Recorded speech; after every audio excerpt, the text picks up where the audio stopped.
I grew up in a very competitive family, and I knew that sports had been a big part of my life. So when I knew that I was going to have to coach, I wanted to be the best that I could be. And I had a good mentor for basketball, Bill Rucker, who's in the Hall of Fame now. And then I had college professors that would come in and help me with the volleyball, and then a lot of it's self-taught. For years and years, she shaped every generation of Sugar Jet athlete to come through Inca High School. She epitomized what it meant to be tough, competitive. She never backed down from a challenge. Probably one of the toughest people I've ever met in my life. Ferocious competitor.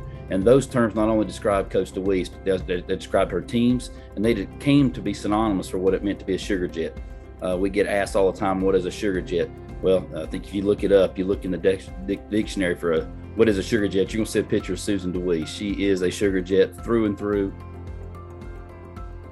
Our program had been passed through the years, had been very successful.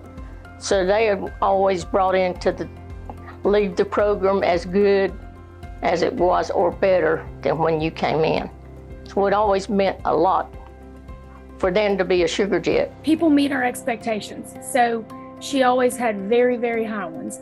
We didn't always meet them, but we strive to, and I think that's what she was pushing us to do.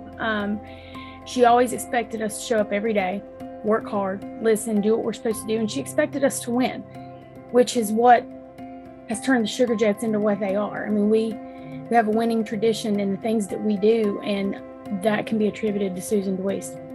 She connects with each individual player. You know, women have a lot of different personalities, so but she was able to connect to each and every one of us in different ways, and she did that for multiple generations. I had two nieces that played for her some 20 years after I did, and they were a part of the winning tradition still, and they still had a great respect for the coach, as I did.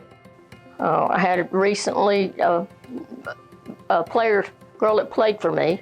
I had gotten her to referee, and another girl was helping coach at North Henderson. And they played on the same team, but the other girl was younger. And she said, well, I was just a bench warmer. You probably don't remember me. And I said, don't underestimate your contribution to the team. You know, not everybody's going to be the star, but they contribute just as much as the ones that are the stars. I hope that they realize later in life to work hard and to accept criticism, because it is to try to make you better, and not to doubt themselves. If they want something, go for it. She has a fiery passion and desire to succeed, and she has instilled that in us from day one. From the very beginning, our freshman year, there's a rich tradition of Inca Sugar Jet basketball, and she let us know that from the beginning. Her fire, her passion, her commitment. She took care of us not only as an athlete, but also as a student and also individually. The success we had while I was at Inca was just amazing, and it guided me through college and through everything else that I did. It's such an honor, but I wouldn't be here if it weren't for a great community, for my players, their parents. It's just a tremendous honor. And we don't do it for the money, but it is nice to be appreciated for what you've done and contributed, not just to athletics, but to future business leaders, principals, doctors, nurses, the imprint that we have on them.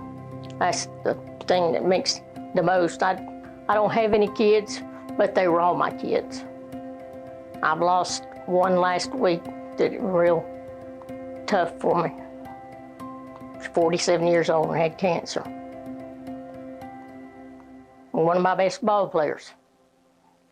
So Life is short and it's not easy, but enjoy it.